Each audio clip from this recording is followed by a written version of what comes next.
Alright, so now that the dust has settled and we've all had a bit more time to chew on the Steel Ball Run teaser trailer, I wanted to make this follow-up video to provide a more refined and insightful commentary on my thoughts, as my first video really was a very first impression that I recorded right after the event and was feeling a little disappointed, mostly due to expectations that resulted in a more negative impression than what I think about it now, as it was a bit unfair to just point things out like Diego looks 3D here and there isn't a lot of motion, but didn't really take the time to explain why that might be the case. So by digging into it deeper, I hope to find more of a middle ground between the full-on haters and the glazers you've probably been seeing since it dropped. And for this discussion, I've brought on Jaxks, a seasoned animator who outside of his professional work has been doing JoJo fan animation specifically for Steel Ball Run for years now that you've probably seen before, and has a much better understanding than myself on how animation works, and can provide a more technical explanation to some of your feelings if you think it just looks off.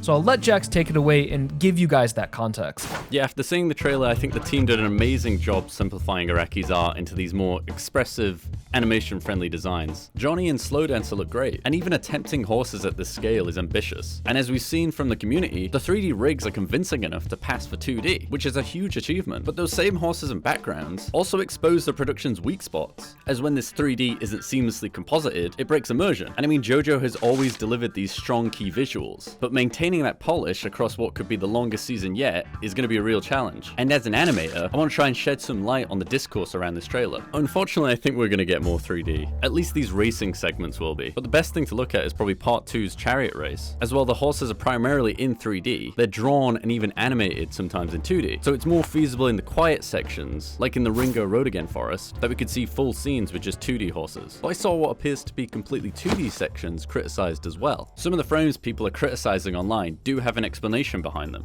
but it's kind of hard to explain if you don't know what goes into a drawing. So I'll try and simplify this and just show the silhouettes. If you look at the ones from the trailer, some of them look good, but it's these other ones, it feels like there's no intention behind them. A shot like this is likely storyboarded with this being the main frame that's drawn for the storyboard, but then you get other animators, who are usually less experienced, to expand on that drawing and adding their own frames in between it. And because it's not one of those moments you'll likely focus on, as it's one of those blink or you miss it parts in the trailer, but then it's the fact that they're using this moment that we have to ask if David Productions is truly putting their best foot forward, or is it just a super honest trailer showing the best and worst sides of the production? I mean, we have a lot of the previous parts storyboards, so we can clearly see that they have this good groundwork with these nicely drawn but also competently constructed compositions, as that groundwork from the pros is so important, as after that it's sent down to less experienced staff to do roughs and cleanups on those storyboards, which those pros usually end up correcting anyway if there's anything wrong with that cut of animation.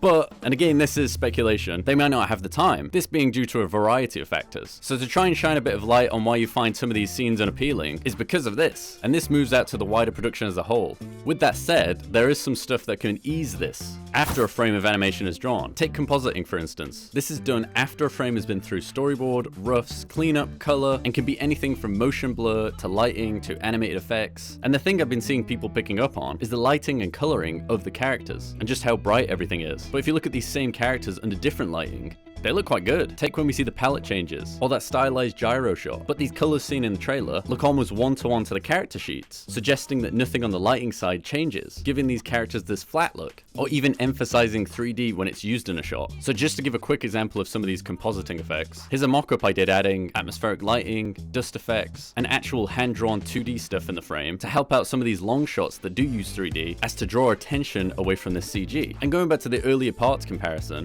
while it's way less animated, the drawings look more intentional in the way of them being better composed, and these shots from part 1 are working with a similar lighting, but the angle of the shots show a more thought out groundwork to them, if that makes sense. I'll give you one more example here, as Johnny trying to grab the steel ball might look better, and I kind of expected them to do it similar to how they did this Jonathan shot. It's not the easiest thing to get your head around, but I hope this gives some insight from an animation perspective and addresses some of the community's complaints, because Steel Ball Run's been a massive inspiration for me. And again, this is just a trailer, so we don't have David Productions' full vision just yet, but I'm super hyped to see how the rest of the adaptation goes. Alright, now back to you, Exports. Well, thank you, Jaxks. And guys, be sure to check out his channel as he's been venturing out into more JoJo commentary alongside the fan animations, and it's good stuff. So from Jaxks' perspective, you can get the impression that what was shown in the teaser was relatively underbaked or could have been improved with redraws, a bit more direction, lighting, just more time. And thinking about this more is what gave me a better impression, as we really need to judge this scene with the whole adaptation in mind. Since it's going to be another Netflix exclusive, the production itself is likely approached in batches. And this isn't to say a batch release is confirmed, but Netflix likes to have multi-language dubbing available from day one, like we saw with Stone Ocean. So from the production side, they will need to have a bunch of episodes done and ready to send out for all of the VAs to record everything in a timely manner and be ready at the same time. So say the first production batch was 13 episodes. There is so much work ahead of them in just those 13 alone. Granted, they don't cut too much, there will be entire episodes where the characters don't stop moving throughout changing environments. Now imagine that compared to a typical episode of JoJo with a lot of walking and talking, standing around, maybe a few minutes of action. But the first stage of the race is insane, and immediately following that we have multiple stand fights, some on horses with complex environments. And this first batch or core will probably end around Tusk, maybe even Rocky Mountain Village if the pacing is extremely fast. If you are managing a production with limited time and budget and have to allocate different resources to these different scenes, the start of the race is really the lowest priority to spend extra time on and polishing, when all of the real work is everything that happens right after this moment. So unfortunately, I think a lot of those small and fun details you find in the manga, like the mini horse race, the trophy, and ice, will probably be cut. But we saw almost this exact same situation with Stone Ocean, where there were some weirdly drawn scenes and slow animation in the first episode that was mostly exposition, but improved dramatically once we got into the actual action of the part. So I know it sounds like copium to say, no guys, they only showed us the worst part, but it does make some sense, as this was called a teaser. Although I have been seeing people claim a teaser means this is beta footage or it's all unfinished, which is kind of a self-report, like you do think it looks rough, you just don't want to say it. But I don't think that's the case at all. It would be pretty moronic to hype up an event for months with your grand reveal being unfinished work. So I do think all of this will be in episode 1. And most of it does look good, but based on the nature of the teaser, they didn't have the best scenes to pull from or the most hype moments. The idea was clearly, let's just set up the race and not show anything beyond the start of it, hence teaser trailer. It's just a setup. So the issue is just that this is what is going to set our expectations until the next trailer. I've also been seeing a lot of comparisons to Part 5, with people saying the series peaked there and will never reach that level of animation again, and I do agree that Part 5 is exceptional, especially through its character designs. But let's not act like we can't pick out a scene that looks much worse than what we see in this trailer. Every part of JoJo is filled with its highs and lows, but they all sort of even out in the end. And now I want to get into the idea of expectations, because I feel like if people are unable to acknowledge reality, they're setting themselves up for failure. So there should be an expectation that in the process of adapting Steel Ball Run to a new medium, a lot will change in that process. We've already seen this through the character designs, which are far more simplified than previous parts, so not every detail will make its way onto the big screen. And if that's all you care about, a one-to-one recreation of the art and pacing and posting side-by-sides online like a checklist, this is likely to come off as a gimped version of Steel Ball Run, instead of looking at it as something new and different that carries all of those core elements but plays to the strength of its medium, which should allow it to accentuate the fluidity and motion of the race. But in order to achieve that, we gotta talk about the 3D animation. So the use of CGI has been the biggest point of contention for years leading up to this adaptation, where the conversation always seemed to boil down to 2D good, 3D bad. Mostly because in the past it's stuck out more like a sore thumb and considerably worse than the hand-drawn characters. But it appears that the reality of adapting Steel Ball Run without these compromises just isn't feasible. So the use of 3D and the simpler character designs isn't what is making the adaptation bad, it's what's making it even possible. And it's not as simple as throwing more money at the project to make it look better, as Steel Ball Run is the longest, fastest in terms of motion, and has the most realistic art style of any part animated yet. Its depictions of horse racing and the character designs alone make it a challenge, let alone consider its inevitable 50+ episode count. So based on the teaser, they appear to be letting us know well in advance that they are developing a new art style for this part that will utilize 3D in the horses and characters when riding. And the thing is, it looks good, as it's designed to be as least intrusive as possible. Like Jaxks mentioned, there will probably be a lot more 3D in this part, just simply due to the nature of it. So during these extended sequences of racing, I imagine the style would look something closer to Dorohedoro, which shouldn't immediately be seen as bad just because 3D. I think that show looks a lot better than most episodes of JoJo, and the use of 3D was absolutely necessary to adapt Q Hayashida's complex art style to animation. There is a reason why these series like Berserk are considered unadaptable. The art can be so intricate you get to a point where it becomes near impossible to depict these scenes through animation. So in order to make such things possible, you have to approach it differently and find these solutions like 3D jockeys and new character designs that are simpler and different, but shouldn't instantly be deemed chopped or unwatchable due to its differences to the manga. It's not like these character designers don't know what Johnny looks like.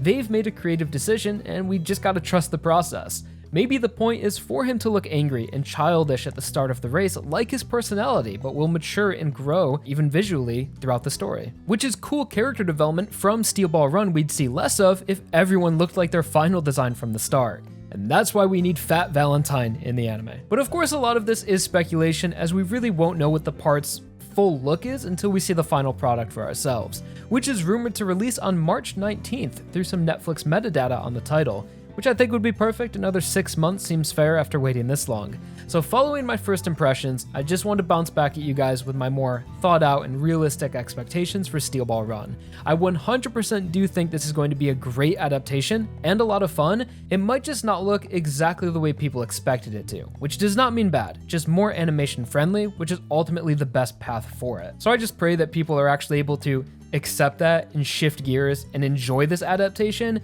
instead of being haters every step of the way because it's not 100% manga accurate, when no animated part has ever been that. And lastly, I want to address one of the most common responses I've been seeing thrown around these past few days, and is bound to show up here as well, and that's be grateful, or JoJo fans are so ungrateful.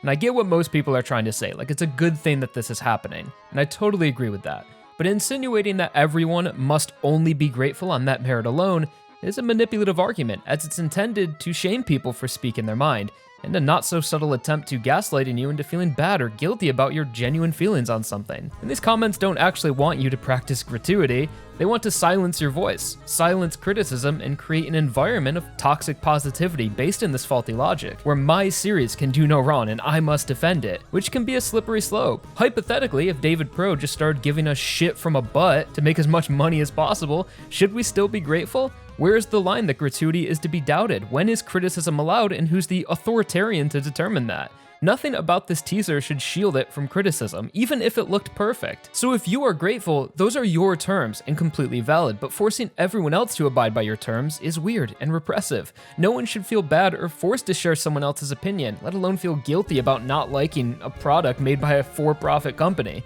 If you think it's peak, happy for you. If you think it's doo-doo water, I'm open for that discussion as well. And you're definitely not a quote-unquote fake fan if you have some negative opinions on the series. If anything, you're more of a fake fan if you just agree and praise every aspect of it blindly, refusing to take part in difficult discussions about the work. Besides just, my series is perfect, and I'm a better fan for thinking so. Everyone who disagrees with me, there's no room for you. So that's just my 2 cents on it and all of the craziness I've been seeing this past week on Japanese cartoons. So thank you all so much for watching the video. Drop a like if you enjoyed it, subscribe for more, and I'll talk to y'all real soon in a new video, as a lot of Steel Ball Run news just keeps getting churned out seemingly every day now, so stay tuned.